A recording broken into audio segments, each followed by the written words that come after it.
The cold hospital linoleum pressed against my cheek, a stark contrast to the burning in my chest. 2 weeks, Mrs. Coleman, the doctor had said, his voice a flat line against the sudden thrum of fear in my ears. But it wasn't fear of death that gripped me, or can't that rid of me. It was the chilling realization that my carefully constructed test had just begun. And my son, Nolan, who was standing over me with a calculated pity in his eyes, already knew more than he let on. A truth revealed not by tears, but by the casual click of Harlo's expensive heels echoing down the sterile hallway, hinting at a future where my supposed end was merely their lucrative beginning. You here follow my story until the end, and comment the city you're watching from so I can see how far my story has. I made a choice I never imagined I'd have to make, testing my own family. I told them I had only 2 weeks left to live. The truth, I was quietly hiding a $2.8 million inheritance. That same day, I overheard my son and his wife talking, and panic set in. I'm relieved you're here to follow this through. Stay with me until the end, because this isn't just a story, it's the unraveling of what I thought I knew about the people closest to me. It had been 2 years since I buried my husband, Randall, when the thought first came to me. That Tuesday morning, I sat in my kitchen, staring at a bank statement that seemed to hum with its own weight. $2.8 million. Money my son, Nolan, and my daughter-in-law, Harlo, didn't have the faintest idea existed. I knew in that moment exactly what I was going to do. I was going to tell them I had 2 weeks to live. The words tasted foreign in my mouth when I first practiced them in my empty house. Across from me, Randall's chair felt like it was silently judging me. But I pushed away the guilt because there was something off with my family, and I needed to know just how deep that rot went before it was too late. The signs had been creeping in for months. Nolan's visits became more frequent after the first anniversary of his father's death. But there was something different about them. Something calculated. He'd stroll through the house with Harlo, and their eyes would linger too long on my antiques, the artwork, anything with the faintest scent of value. When they thought I couldn't hear, fragments of their conversations would drift to me. They spoke in hushed voices about when the time comes and what we'll do with all this stuff. At first, I told myself it was paranoia. Grief has a way of twisting your mind, making you suspicious of even the people you love most. But then came the financial questions, wrapped neatly in a ribbon of fake concern. Harlo, always immaculate with her carefully styled blonde hair and polished smile, would pat my hand and say things like, "Do you need help getting your affairs in order?" Nolan would remark how exhausting it must be to handle everything alone. Not once did they ask how I was coping, whether I missed Randall. They asked about my bank accounts. They asked about my insurance policies. 3 weeks ago, the last straw snapped. I was upstairs when I heard them in the living room, voices carrying easily through the paper-thin walls of this old house. "She's got to have more money than she's letting on," Harlo said. "Look at this place. The antiques alone are worth a fortune."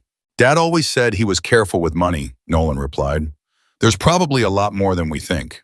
Then Harlo's voice again, smooth and almost casual. "Well, she can't live forever. She's already 68. The coldness in her tone made my blood run like ice. This wasn't grief. This wasn't care. This was calculation. They were waiting for me to die. That night I sat in Randall's study, the air still carrying his scent from the sweater draped over his chair. Surrounded by his books, I thought about the life insurance he'd left me and the investments he'd tended to with almost obsessive care during our 43 years together.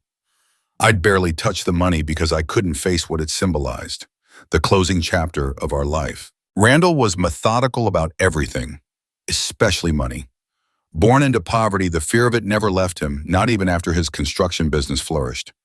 Every dollar was tracked, every investment examined from every angle. When he passed, the lawyers revealed assets I hadn't even known existed. Stocks, bunnies, certificates of deposit, all in my name. I told no one, not even Nolan. They knew about the life insurance, of course, and the house and my modest savings account. But the rest, the millions that represented a lifetime of Randall's careful planning, was my secret. And now I was thankful I had kept it that way. Over the next few days, the plan took shape. I scoured medical websites, reading about symptoms and prognoses for pancreatic cancer. I rehearsed the words, the devastated look I'd have to wear. It felt wrong to lie about something so awful, but their casual talk about my death felt worse. My first call was to Dr. Morrison, my physician for the past 15 years. I told him I needed to speak in private about a family matter. When I explained my plan, the silence on the other end stretched long enough to feel like judgment. Sherry, I can't be part of this, he said finally. If they call me, they won't, I cut in. I'll tell them I'm seeing a specialist. I just need you not to contradict me if they somehow find out. Another pause, then softly, why are you doing this? I told him everything about the overheard conversations, about the way Nolan and Harlo's eyes roamed my belongings as if they were already theirs. He listened without interrupting, then let out a long sigh. 2 weeks, he said. Be careful, Sherry. Lies like this, they have a way of becoming real. That afternoon, I called Nolan. My hands trembled so badly I nearly dropped the phone. I had to clear my throat twice before speaking. Honey, I need you and Harlo to come over tonight. There's something I need to tell you both. What's wrong, Mom? His tone had that edge of impatience he always had when I interfered with his schedule. Just come over. It's important. There was a pause, some muffled words as he spoke to Harlo. We'll be there around 7. I spent the rest of the afternoon preparing. A tissue box, carefully placed on the coffee table, an old medical pamphlet on cancer from years ago, when I'd had a benign lump. I ruffled my hair, let my eyes look a little more tired than they were. When they arrived, exactly at 7, impatience was written on their faces. Harlo glanced at her phone twice while removing her coat. Nolan barely brushed my cheek with a kiss before sinking into the armchair that used to be his father's. So what's this about, Mom? He asked, already glancing at his watch. I drew in a shaky breath. To my surprise, real emotion crept into my voice despite the deception. I got some test results back today. Their expression shifted instantly. Harlo's phone vanished into her purse. Nolan leaned forward. What kind of results? I've been feeling tired lately, more than usual, and there were other symptoms. I let my words trail off, studying their faces. The doctor ran some tests. The silence between us felt heavy. Outside, a car door slammed. Somewhere in the house, the old heating system groaned to life. Mom, Nolan said softly. For just a moment, I could hear the little boy he used to be. What did they find? I looked into his eyes, searching for something. Love, worry, anything real. What I saw instead was fear, but I couldn't tell if it was fear for me or for something else entirely. It's cancer, I whispered. Pancreatic cancer. They say I have maybe 2 weeks. The words hung in the air like a death sentence. The first words out of Harlo's mouth weren't, I'm so sorry, or we're here for you. No, they were, are you sure? Did they run all the tests? I kept my eyes on her, watching the way her perfectly manicured fingers twisted and untwisted from her wedding ring. A nervous little tick I'd seen before, usually when she was silently calculating something. Nolan sat stiff in Randall's old chair, lips parted just slightly, but his gaze had already drifted away, locked somewhere deep inside as he processed. Yes, I whispered, barely able to push the word out. Dr. Morrison referred me to an oncologist. I swallowed hard. They confirmed it yesterday. Yesterday? Nolan's voice cracked in the middle. Why didn't you call us right away? The tissue in my hand crumpled under my grip, and I let my eyes sting with moisture on cue. I needed time to process it myself, to figure out how to tell you. Harlo suddenly stood and began pacing behind the couch. She wore those high-end heels she loved, the ones with sharp soles that struck the hardwood in quick, deliberate bursts. Each step sounding like a countdown timer. Click, click, click. What about treatment? She asked briskly. There must be options, clinical trials, different specialists. They said it's too advanced, I answered, watching her restless movement. It's already spread. They can make me comfortable, but what about a second opinion? Nolan cut in, suddenly animated. Dad always said you should never just accept the first diagnosis. Remember when he thought he had that heart problem, and it turned out to be acid reflux? The mention of Randall should have warmed me, should have brought comfort. Instead, it rang hollow, as if Nolan were reading from a prepared script of the right things to say. My eyes searched his face for grief, for some flicker of the sadness I had expected, but what I found instead made my stomach clench. Calculation. I appreciate that, sweetheart, I said carefully, but the tests are conclusive. Several doctors have confirmed it. Harlo stopped pacing and lowered herself onto the edge of the couch. Her voice shifted into that crisp, efficient tone she used when planning events.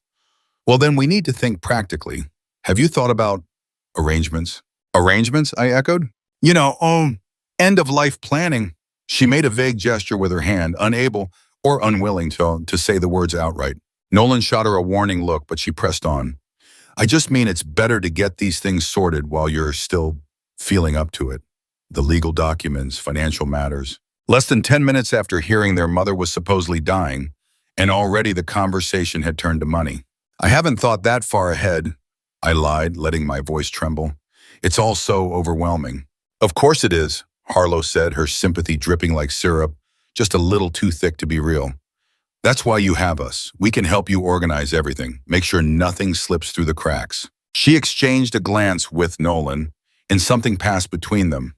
A wordless signal I'd caught before but never fully understood until this moment. Maybe we should talk about it tomorrow, Nolan suggested.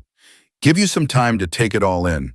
We could come over in the morning and start making lists. Lists? Of important documents, account numbers, that kind of thing, Harlo explained quickly. That way we know where everything is when the time comes. It would give you peace of mind. I almost laughed at the absurdity. They thought they were being discreet, but their eagerness was showing like a slip peeking out beneath a dress.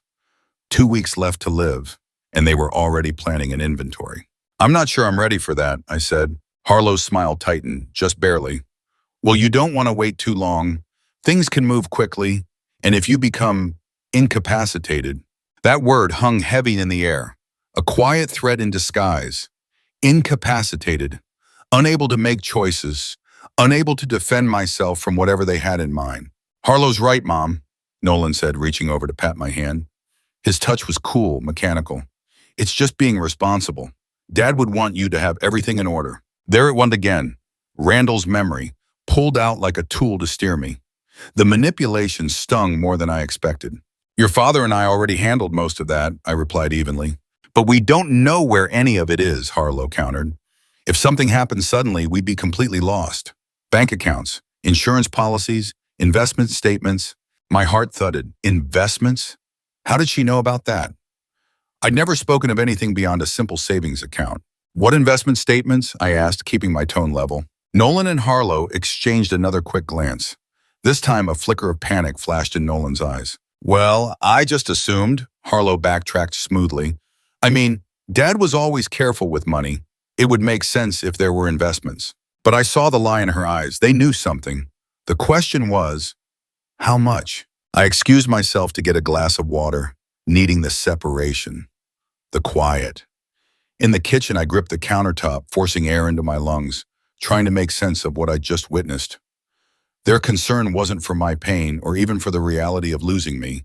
It was for what I'd leave behind. When I returned, they were whispering urgently, stopping mid-sentence the moment they saw me. Are you feeling okay? Nolan asked. You look pale. Just tired, I said softly. It's been a long day. Of course it has, Harlo murmured in a too sweet voice. Why don't we let you rest? We can talk more tomorrow. They collected their coats with quick, smooth efficiency, the kind that feels rehearsed. Harlo leaned in to kiss my cheek, her perfume cloying and heavy. Try to get some sleep. Don't worry about a thing. We'll take care of everything. I sat in the living room after they left, listening to the sound of their car pulling away. The house felt changed, not just empty, but charged with the static hum of hidden agendas. I wasn't the only one lying here. Upstairs, I passed the hallway lined with photographs. Nolan as a baby, a boy, a teenager, a groom. In every picture, he smiled. But now those smiles looked different to me. Had I raised a son who could think in profit margins while staring at his dying mother? Before bed, I did something I hadn't done in months. I pulled out Randall's laptop, the one I kept charged, though I rarely touched it. The password was still our wedding anniversary. His email account was still active. I began scrolling through old messages, searching for anything, any hint that might explain how Nolan and Harlo could possibly know about investments. I hadn't expected to find anything they'd tried so hard to keep hidden from me. Yet there it was, tucked away in a folder marked Important Correspondence. It was an email chain, Randall and our financial advisor, dated 6 months before Randall passed away. They were discussing ways to transfer certain assets to ensure the survivors received the maximum possible benefit. And then, at the bottom of one of Randall's messages, I saw a single line that made my breath catch. Please send a copy of this to Nolan as well. I want him to understand the full scope of what Sherry will inherit. The words blurred as my hands began to shake. I forced myself to focus, reading through the meticulous breakdown of every investment, every account, every dollar, right down to the last cent of the $2.8 million I would inherit. All of it laid out with clinical precision, and Nolan had received a copy.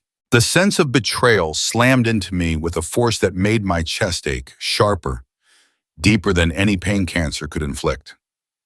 My son had known exactly what I was worth, and he'd known for over 2 years. Not once had he spoken of it.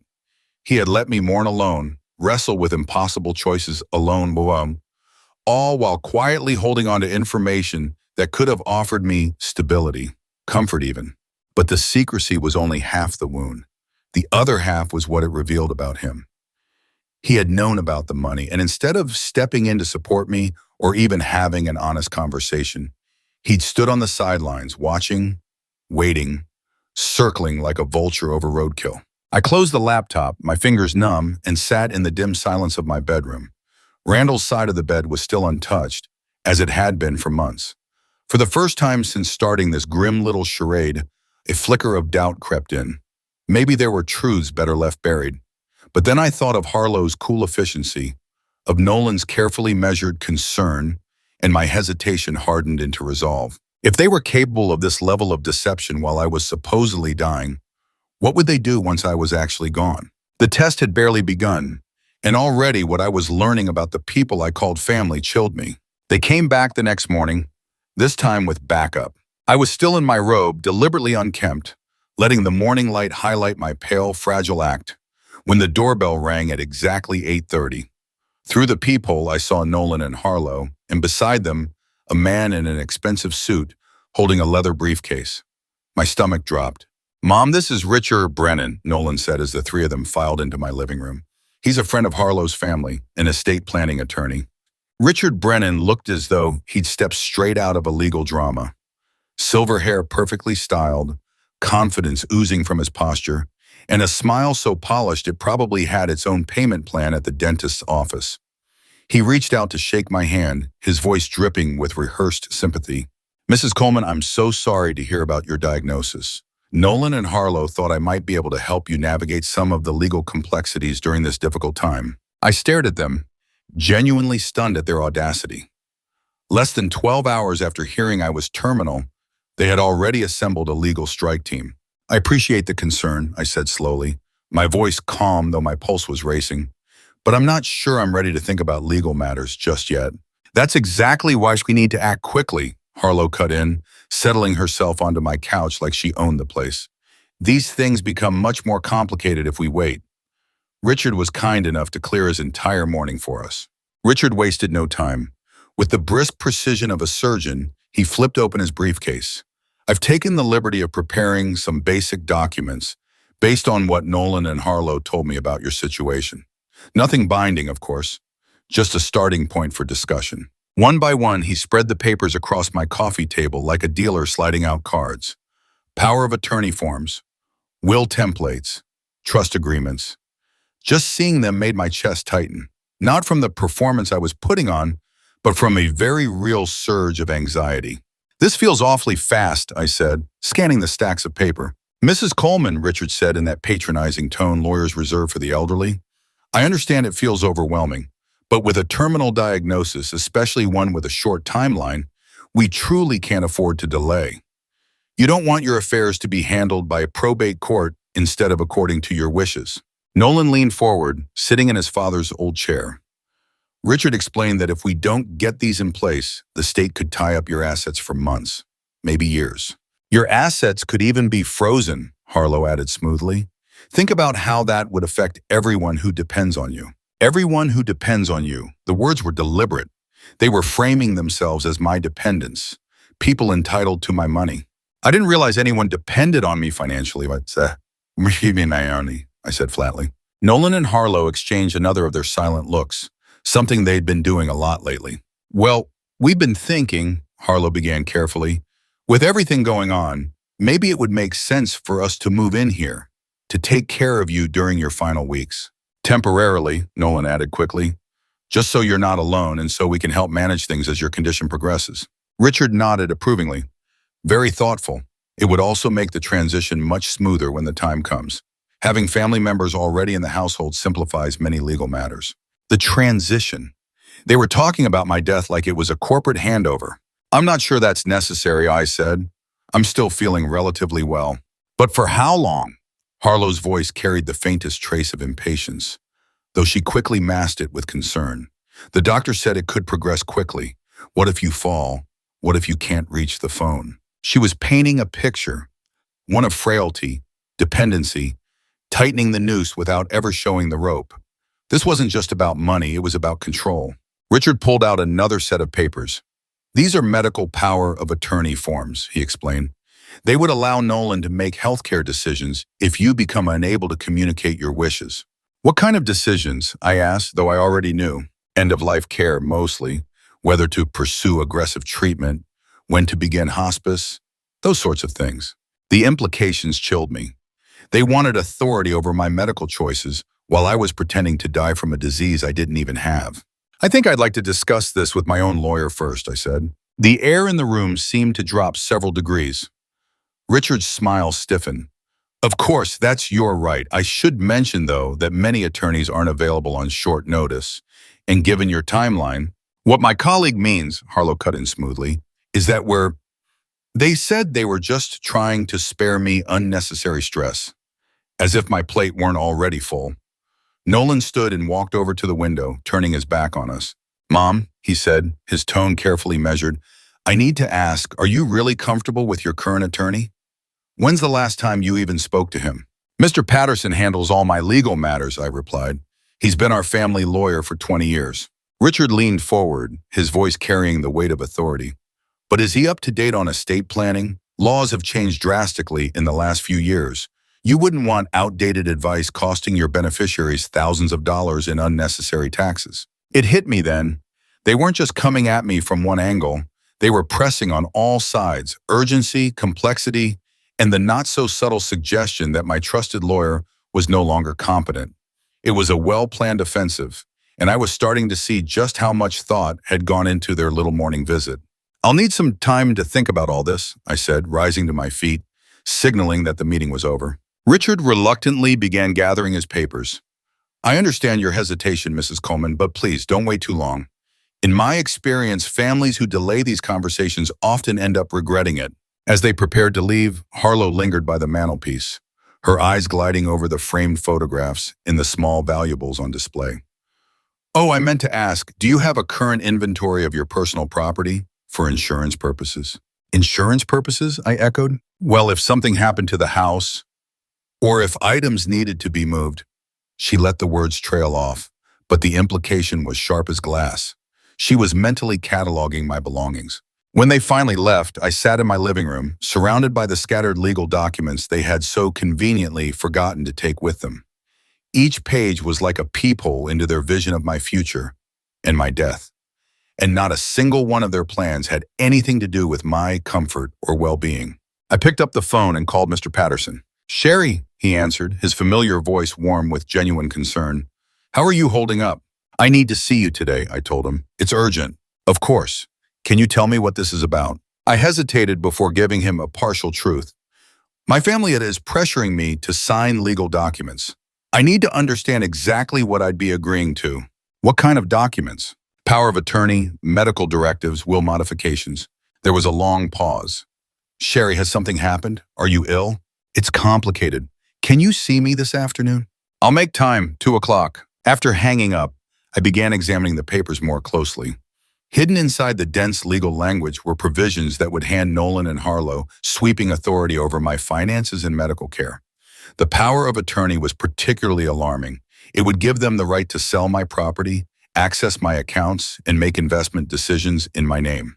But the most chilling find was a will template, already partially filled out, that left everything to Nolan, with Harlo as the alternate executor.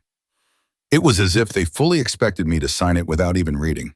The phone rang, breaking my concentration. It was Harlo. Hi, Cher. Just checking in. You seemed a little overwhelmed this morning. I'm fine, I said evenly. Just processing everything. I know it's a lot. That's why Richard thought we could simplify things.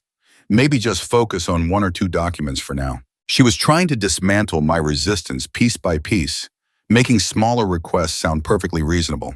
Which documents? I asked. Well, the medical power of attorney is the most urgent. You know, just in case something happens quickly, you'd want Nolan to be able to speak for you with the doctors, wouldn't you? Her manipulation was so smooth, it was almost impressive. She was twisting my supposed love for my son into a weapon to strip me of my autonomy. I'll think about it, I said. Of course. Oh, one more thing. I was thinking, since we might be staying here more often to help out, would it be okay if we moved a few things into the guest room? Just basic necessities. They were moving in, whether I liked it or not. Harlo, I haven't decided about the live-in arrangement yet. I know. I just like to be prepared. You know me. Her laugh was light, almost playful, but beneath it was steel. After the call, I wandered through my house with new eyes. Every piece of furniture, every photograph, every small treasure Randall and I had collected over 40 years of marriage. Nolan and Harlo were already dividing it up in their minds. I thought of Randall, the man who had worked tirelessly to provide for us, who had trusted Nolan and loved him without condition. What would he think of the son we'd raised, the one now circling his widowed mother like a predator? That evening, I did something I hadn't done since Randall's death. I went down to the basement and opened his old safe, the one where he kept his most important papers. Inside, alongside insurance policies and tax documents, was something that made my blood run cold. It was a handwritten note from Nolan, dated just 3 months after his father's funeral. Dad, I know you can't read this, but I want you to know I'm going to take good care of Mom. She doesn't understand money the way you did, so I'll make sure everything is handled properly. I promise she'll never have to worry about anything. The paternalistic tone, the quiet assumption that I was incapable of managing my own affairs, the promise to handle everything. It was all right there in his own handwriting. This wasn't some new scheme sparked by my fabricated diagnosis. This had been in motion since the day we laid Randall to rest. I sat in that basement, holding my late husband's papers and my son's promises, and realized my little test had already uncovered more than I had bargained for. The question was no longer whether my family loved me, it was whether they had ever seen me as anything more than the final barrier between them and my estate. When I met with Mr. Patterson that afternoon, my worst fears were confirmed. Sherry, he said, adjusting his reading glasses as he studied the stack of papers I'd brought, these documents would essentially give your son absolute control over your life. The medical power of attorney alone would allow him to refuse treatment, discontinue life support, or place you in a care facility against your will. We sat in his familiar office, surrounded by the scent of old leather and rows of law books. I'd been coming here for 2 decades, through home purchases, Randall's business matters, and our estate planning. Mr. Patterson had always been direct with me, never condescending the way Richard Brennan had been. But surely there are safeguards, I said, protections against abuse. He shook his head grimly. In theory, yes, Mr. Patterson said slowly, his eyes narrowing slightly. But in reality, once those papers are signed, undoing them becomes extremely difficult, especially if someone decides you're mentally incompetent. And with a terminal diagnosis, well, they could easily argue you're not thinking clearly. Exactly, I replied. He set the papers down in a neat stack, pushed them aside, and leaned back in his leather chair.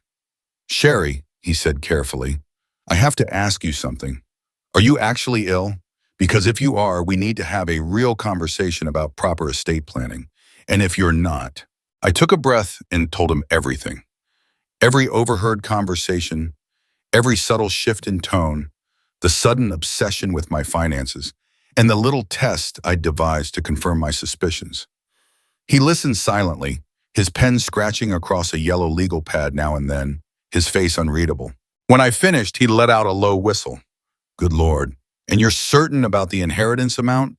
2.8 million, give or take. Randall was very thorough in his planning, I said. And they know about it? I told him about the email I'd found on Randall's computer. Mr. Patterson's expression darkened immediately. So they've known for 2 years and never said a word. His voice dropped lower. They've been planning this for a long time. It looks that way, if I wish him, I admitted. He was quiet for a long while, his gaze fixed on the parking lot outside his office window, as if the view might offer some solution. Finally, he turned back to me. Sherry, he said, I think you're in more danger than you realize. If they're willing to manipulate a dying woman, they might be willing to take other steps to speed up the process. A chill slid down my spine. What do you mean? I'm not saying they'd hurt you outright, he said cautiously. But if they believe you're dying anyway, they might not be so careful about your medications, your diet, your general care. Neglect can be just as deadly as active harm. I hadn't considered that before, but now that he'd voiced it, the thought latched onto my mind like a burr. What if they decided 2 weeks was too long to wait? What should I do? I asked, my voice quieter than I intended. First, he said firmly, do not sign anything. Second, we need to protect your assets immediately. I'm going to recommend setting up trust arrangements that will make it much harder for anyone to access your money, even with power of attorney. We spent the next hour going through options. Irrevocable trusts, charitable foundations, even moving assets to offshore accounts. He was thorough, methodical, and professional, but I could see the concern lingering in his eyes. There's one more thing, he said at the end of our meeting.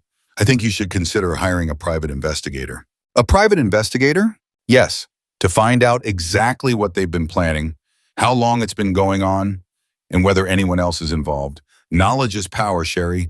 The more you know about their intentions, the better you can defend yourself. When I left his office, I had a heavy folder of legal documents to review and a business card for a man named Marcus Webb. The afternoon felt unreal. An hour ago, I'd been a grieving widow playing a dangerous little game with my own family. Now I was a woman under siege preparing to defend herself against her own son. When I pulled into my driveway, Nolan's car was already there. Inside, I found him and Harlo in my kitchen, unpacking grocery bags. They'd let themselves in with the spare key I'd given them years ago, back when their visits came from love, not greed. There you are, Harlo said brightly. We were worried when you didn't answer your phone. I had turned my phone off during my meeting with Mr. Patterson. I was running errands, I said. We brought you some groceries, Nolan added without looking at me as he stacked items in my refrigerator. Figured you might not feel up to shopping. I stood there watching them move around my kitchen with the easy familiarity of people who felt entitled to the space. Harlo was rearranging my spice rack to her liking. Nolan had moved my coffee maker aside to make room for a sleek, expensive juicer I'd never seen before. We also thought we'd start moving a few things into the guest room, Harlo said, her tone casual, just in case you need us to stay over on short notice. I told you I haven't decided about that arrangement, I said. Mom, Nolan said, finally meeting my eyes, we're not asking permission. We're telling you what's going to happen. You're sick, and we're going to take care of you, whether you like it or not. The blunt authority in his tone stunned me. This wasn't the boy I'd raised, the one who used to ask if he could have friends over or stay out past curfew. This was a man who believed he had the right to make decisions for me. I'm perfectly capable of taking care of myself right now, I said. Are you? Harlo countered, tilting her head. Because you look exhausted and you've been getting confused about simple things. What simple things? Well, you left the front door unlocked when you went out today, she said smoothly. And yesterday you put the milk in the pantry instead of the refrigerator. Both were lies, but the kind of lies that couldn't easily be disproven. Who keeps track of every door lock, every item put away? They were laying the groundwork for a narrative of my incompetence, one small fabrication at a time. I don't remember doing either of those things, I said carefully. Harlo and Nolan exchanged a look. That's exactly what we're worried about, Harlo said gently. Memory issues are common with your condition. That's why it's so important to have help. They were gaslighting me, twisting reality until I doubted myself. And disturbingly, it was working. For a brief moment, I actually wondered if I had left the door unlocked. Speaking of help, Nolan said, we've been thinking about bringing in some extra support. A home health aide, maybe a nurse. I don't need a nurse. Not yet, Harlo agreed quickly. But it would be good to have someone vetted and ready. Someone who understands your specific needs. That's when it hit me. They weren't just planning to hover over me themselves. They intended to surround me with their people. Lawyers, healthcare workers, maybe even financial advisors. A network of professionals who would reinforce their version of events and validate their control over my life. The phone rang. Interrupting the moment. It was Dr. Morrison's office, confirming an appointment I'd set for later that week. What appointment? Nolan asked when I hung up. Just a follow-up, I said vaguely. We should probably come with you, Harlo suggested sweetly, to help you remember what the doctor says. I can remember what my doctor says. Of course you can, she replied, her smile almost syrupy. But it's always good to have a second set of ears, especially for important medical information. The walls were closing in. Soon I wouldn't be able to see my doctor alone, speak to my lawyer privately, or make any decision without their knowledge and approval. That evening, after they finally left, I picked up the phone and called the private investigator Mr. Patterson had recommended. Marcus Webb answered with a gravelly voice, and Marcus had a straightforward way about him, the kind that inspired immediate trust. "Mrs. Coleman, your lawyer gave me some background," he said, "but I'd like to hear the situation in your own words." So I told him about the fake diagnosis, about Nolan and Harlo's unsettling behavior, and about the growing certainty gnawing at me that they weren't just passively waiting for nature to take its course. They were planning something more. "How long do you want to maintain the deception?" he asked. 2 weeks, I told him. "We're on day 3 now." "That's not much time," he said, "but it might be enough to gather evidence of their intentions. I'll need access to their communications, phone records, emails, text messages." "And how exactly would you get those?" I asked. "There are ways," he replied, then quickly added, "legal ways, but I'll need your help. Can you get me into the house when they're not there? Maybe install some recording equipment?" The thought of bugging my own home made my stomach twist. It felt like crossing some moral line. But then I remembered Harlo rearranging my kitchen without asking, Nolan speaking to me like I was a dim-witted child, and the lawyer shuffling through that stack of legal papers designed to chip away at my independence. "Yes," I said finally, "I can do that." "Good. I'll come by tomorrow morning, after they've left. And Mrs. Coleman, be very careful what you eat or drink when they're around. If they're as desperate as you think they are, they might try to accelerate your timeline." After I hung up, I walked through my house, room by room, searching for signs of their presence. In the guest room, I saw they'd brought far more than just a weekend bag. Harlo's expensive toiletries were lined neatly along the bathroom counter. Nolan's shirts and jackets hung in the closet like he'd been living there for months. They weren't just here to help a dying woman. They were settling in. In my bedroom, my jewelry box had been moved. Just slightly, but enough for me to notice. Someone had gone through it. My wedding ring set, the diamond earrings Randall gave me for our anniversary, my mother's pearl necklace, all still there, but clearly examined, maybe even mentally inventoried. The worst discovery came when I opened my medicine cabinet. I only took a few prescriptions for blood pressure and cholesterol, nothing life-threatening. But the bottles had been shifted around, and when I counted the pills, some were missing. Not many, but enough to suggest that someone was experimenting, testing doses, perhaps figuring out which combinations could be dangerous for an elderly woman with a supposedly weakened immune system. A cold wave of dread ran through me. I gathered every single medication and locked them in Randall's safe in the basement. If they wanted to poison me slowly, they'd have to find another method. That night, as I prepared for bed, a grim realization settled in. My fake test results had uncovered something far more sinister than greed or manipulation. I wasn't just dealing with relatives who wanted my money. I was dealing with people who might be willing to kill me for it. Marcus Webb arrived the next morning at exactly 9 o'clock, 30 minutes after Nolan and Harlo left for what they claimed was a meeting with financial advisors to discuss my situation. The irony wasn't lost on me. They were literally planning my financial future while lying about where they were going. Marcus looked exactly as I'd imagined from his voice. Mid-50s, graying beard, and a weathered face that suggested he'd seen enough of humanity's darker side to be unshaken by much. He carried a small black bag that could have been mistaken for a doctor's kit. "Mrs. Coleman," he greeted me with a firm handshake. "Thank you for trusting me with this. I know it can't be easy. Please call me Sherry. And no, it's not easy, but it's necessary." He nodded, all business. "I've already started running background checks on your son and daughter-in-law. Early results show some interesting financial patterns. But first, let's get you protected." For the next hour, Marcus moved efficiently through the house, installing tiny recording devices in key locations. One in the living room, hidden behind a picture frame, another in the kitchen, tucked discreetly under the counter where they usually sat, a third in the guest room they'd claimed as their own. "They're voice-activated," he explained. "They'll record any conversation when you're not in the room. The range is solid, and the battery life is about 2 weeks. 2 weeks, exactly the amount of time I had planned." He also handed me a small pendant, simple, understated. "This is a personal recorder. Wear it whenever they're around. It'll capture everything they say to you or near you. The technology felt almost surreal, like I'd been dropped into a spy thriller rather than an elderly woman's desperate attempt to protect herself from her own family. But as Marcus explained how to switch the devices on and off, I felt something I hadn't in days: control. Now, he said, settling into a kitchen chair with a cup of coffee, let me show you what I've found so far. He pulled out a thick manila folder. Your daughter-in-law, Harlo, has quite the financial history. She's filed for bankruptcy twice in the last decade, both times right before marrying wealthy men. Before your son, she was married to a man named David Kellerman. He died in a car accident 2 years into their marriage.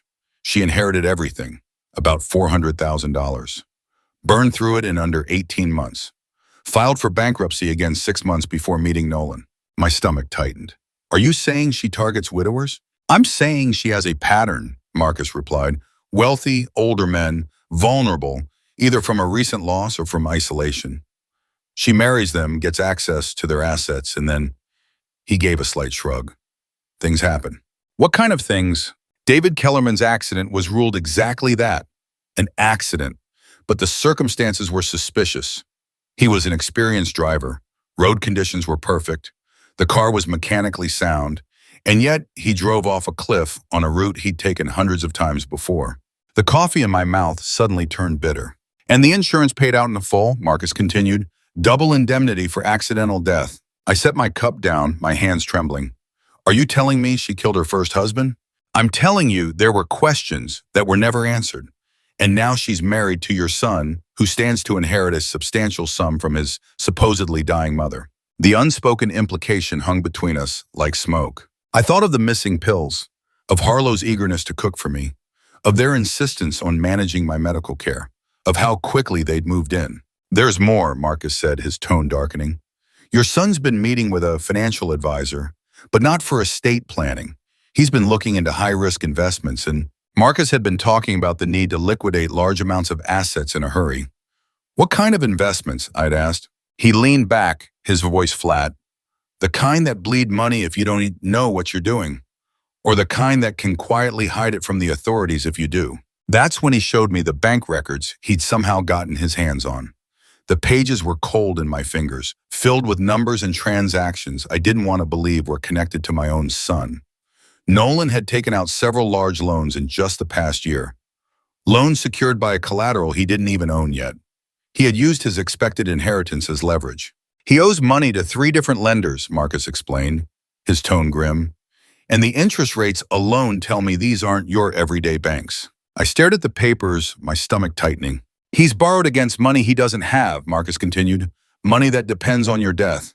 If you don't die on schedule, Sherry, he's going to be in serious trouble with some very serious people. The picture was forming in my mind, piece by terrible piece. And what I saw was worse than anything I'd imagined. This wasn't just Nolan being greedy. It wasn't just impatience.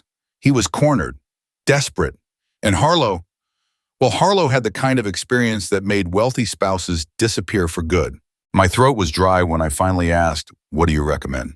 First, Marcus said, ticking the points off like he'd rehearsed them, we document everything, every conversation, every manipulation, every threat. Second, we lock down your assets completely so they can't touch them. And third, he paused, eyes fixed on me like he was making sure I could handle what came next. We give them enough rope to hang themselves. I frowned. What do you mean? We let them believe their plan is working. You keep up the act about being sick. Meanwhile, we collect hard evidence, proof of their intentions. Once we have enough, we spring the trap. It was risky, and my pulse quickened just thinking about it. But the logic was undeniable. If I confronted them now, they'd deny everything and vanish before the police could be involved. But if we caught them in the middle of trying to harm me or steal from me, we'd have the kind of evidence no one could ignore. How long? I asked. A few more days should be enough, Marcus said. But Sherry, you need to understand, if they even suspect you're onto them, or if they decide to speed things up, this could get dangerous. I understand, and I told him, though the weight of his words settled heavy in my chest. Marcus gathered up his papers and equipment. I'll monitor the recordings remotely. If I hear anything that sounds like immediate danger, I'll call the police without hesitation. In the meantime, don't eat or drink anything they give you. Don't take medications they hand you, and don't be alone with them if you can help it.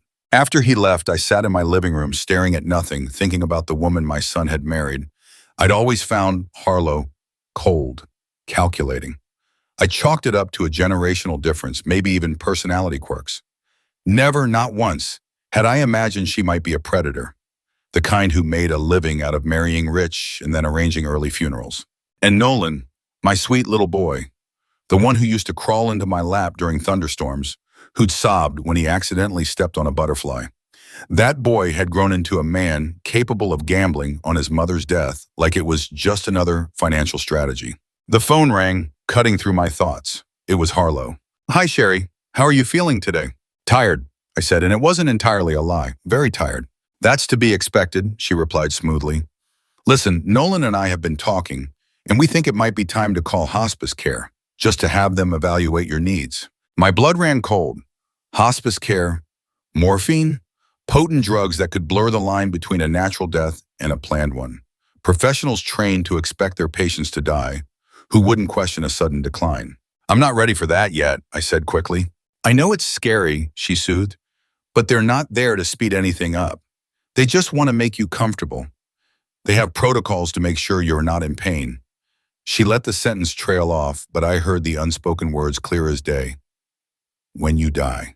"Yes," she added softly, "it would give us all peace of mind, knowing you're getting the best possible care." The recording device hanging on a chain around my neck suddenly felt like it weighed 100 pounds.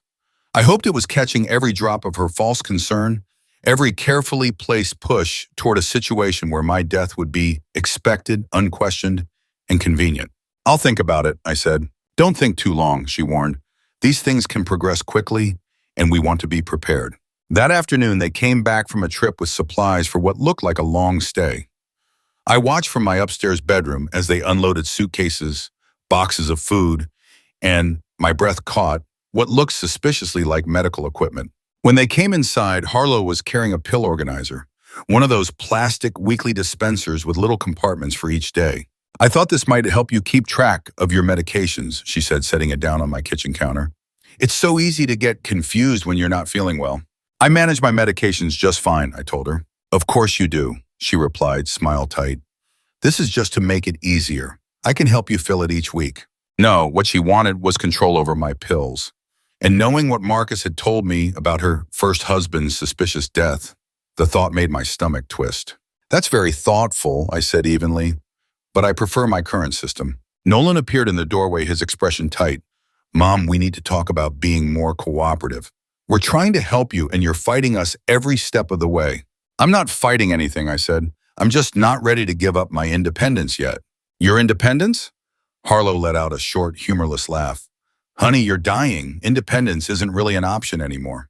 The casual cruelty in her tone sent an icy shiver down my spine. She was already speaking of me like I was gone, like my wishes no longer mattered because soon I wouldn't be here to enforce them. That evening, they made dinner for me. It might have seemed like a loving gesture if I didn't already know better. I ate the salad but claimed nausea when it came to the main course, which Harlo had prepared in the kitchen while I wasn't around. "You need to eat to keep your strength up," she insisted. "I'm just not hungry." "But you'll waste away to nothing," Nolan said. "Dad wouldn't want that." There it was again, dragging Randall's memory into their manipulation. But this time it didn't fill me with guilt, it made me angry. "Your father," I said firmly, "would want me to make my own decisions about my own body." They exchanged one of their quick, silent looks, and I caught the flash of frustration across Harlo's face. Their timeline was slipping, and they knew it. Later that night, once they'd gone to bed in the guest room, I slipped quietly down to the basement and into Randall's old workshop. I called Marcus in a whisper. "How are the recordings?" I asked. "Damning," he replied. "I've got them talking about your medication schedule, debating whether to call your doctor about supposed confusion and memory issues, even planning what they'll do with the house after you're gone." "What about actual harm?" "Not yet, but they're getting bolder. Tomorrow, I want you to agree to let Harlo organize your pills. We'll switch them out for placebos beforehand, but if she tries to slip you something dangerous, we'd have her on tape doing it." It was a dangerous game, one that could go wrong in a heartbeat, but time was running out for me. According to the false medical timeline I'd fed them, I had only a few days left to live. And judging by the mounting tension in Nolan and Harlo, the restless pacing, the sharp glances, the growing urgency, I suspected they had no intention of patiently waiting for nature to do the job for them. I hung up the phone and crept up the stairs. Voices drifted from the guest room, low and conspiratorial.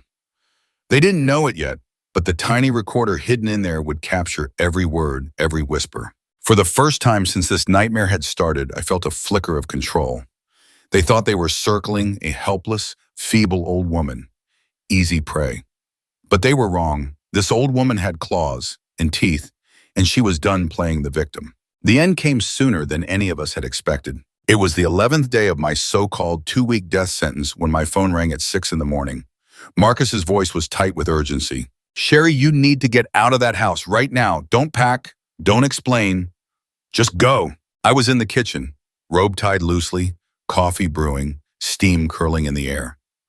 Upstairs, Nolan and Harlo were supposed to be asleep. "What's wrong?" I asked. "I intercepted a call between Harlo and someone she calls the doctor. They're planning to give you something today, something that will trigger a heart attack. She told him you have been declining fast and that it needs to look natural." My hand shook so badly I almost dropped the phone. "Today?" "Today," Marcus confirmed. "They're tired of waiting, and Nolan's creditors are breathing down his neck.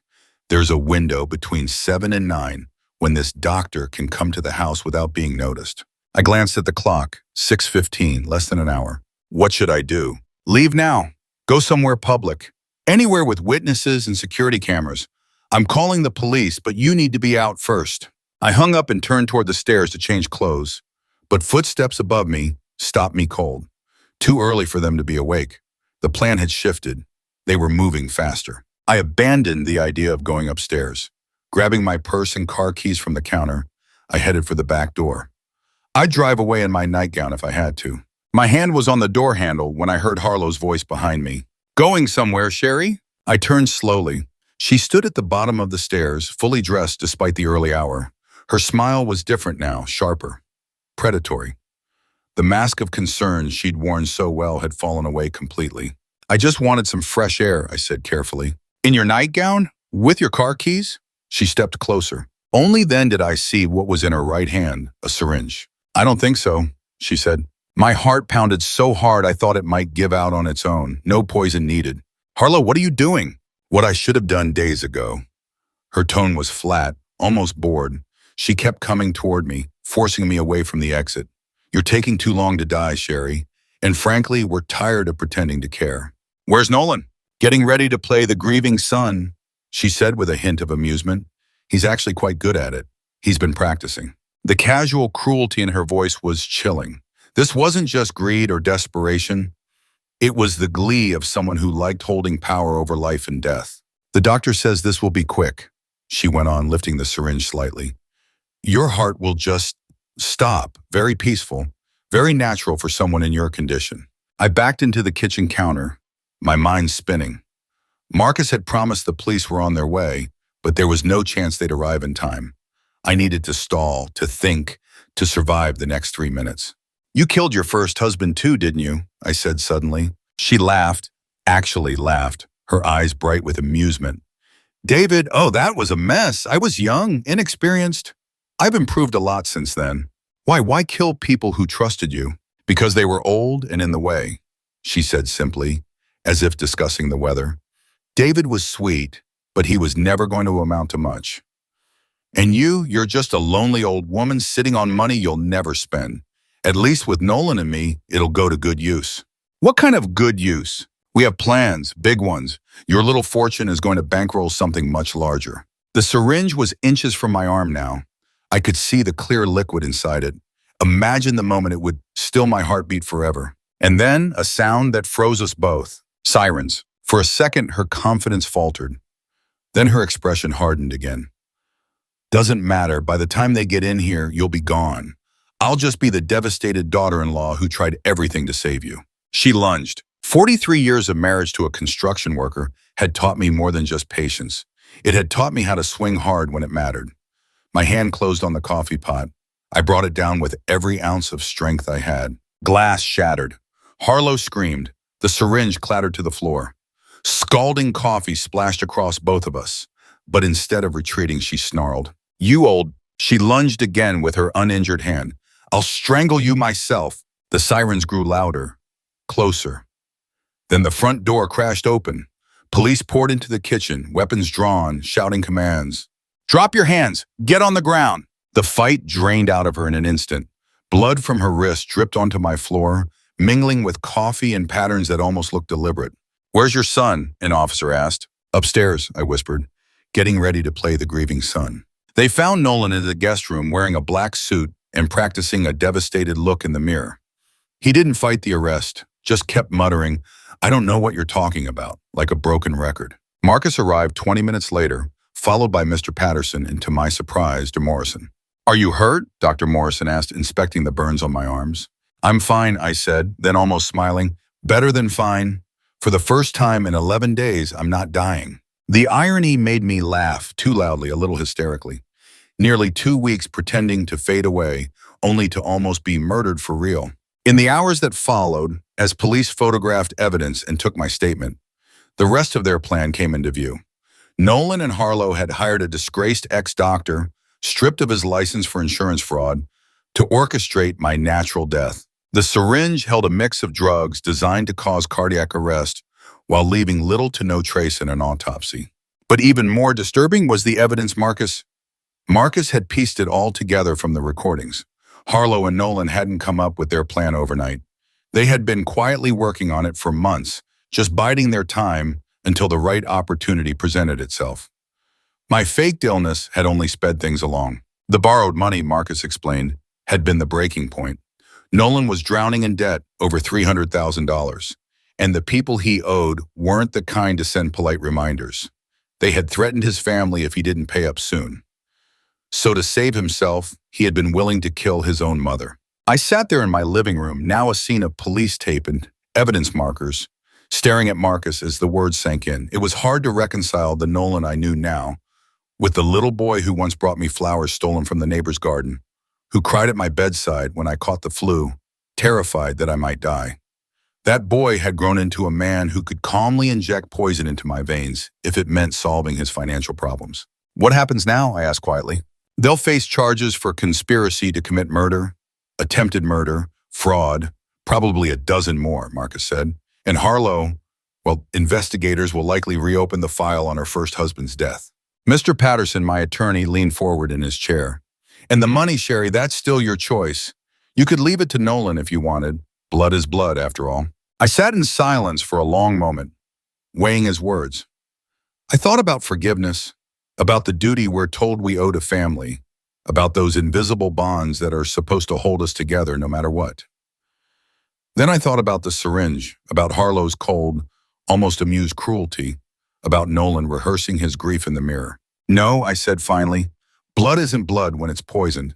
3 months later, I stood inside the Randall Coleman Memorial Foundation offices, watching volunteers sort donations bound for local charities. The $2.8 million inheritance had been turned into something living, something that could help people instead of funding the lives of murderers. I had kept enough for myself to live comfortably, to travel a little, maybe even visit some of the places Randall and I had once dreamed of seeing. The rest went to causes he would have championed: programs for at-risk youth, scholarships for kids from struggling families, grants for small businesses like the one he had built from nothing. Sarah, the young and earnest foundation director, brought me a letter from a teenager whose college tuition we had covered. "She says she's going to study construction management," Sarah said, smiling. "She wants to build homes for families who can't afford them." It was exactly what Randall would have wanted, our money helping build something good instead of being used to destroy lives. I still lived in the same house, though the locks had been changed and the guest room was now a library. Sometimes I missed the illusion of family. I missed believing that Nolan had truly loved me. But I didn't miss the fear, the constant watchfulness, or the quiet dread of waiting for the mask to slip. The trial was scheduled for the following month. Nolan had already taken a plea deal. Harlo, on the other hand, was fighting. Her lawyer's angle was almost laughable, painting her as a devoted wife simply trying to help her husband through a difficult time. I would testify, of course. I would tell the jury about the syringe, about the moment she casually admitted to killing her first husband, about the way she smiled while describing how she would put poison into my body. Most of all, I would tell them about the test I had devised and how it revealed the brutal truth that sometimes the ones who claim to love you the most are the very people most willing to destroy you. And I would tell them what I had learned, that survival sometimes means accepting that family is not about blood, but it's about who truly cares whether you live or die. On quiet evenings, I would sit in Randall's chair and think about my choice to pretend I was dying. It had cost me the last scraps of illusion I'd had about my son, but it had saved my life. More than that, it had given me back my freedom. I was 70 years old, wealthy, and for the first time in 2 years, completely alone. And somehow that no longer felt like a burden. It felt like a gift. The test was over. I had my answer, and I was still alive to do something with it.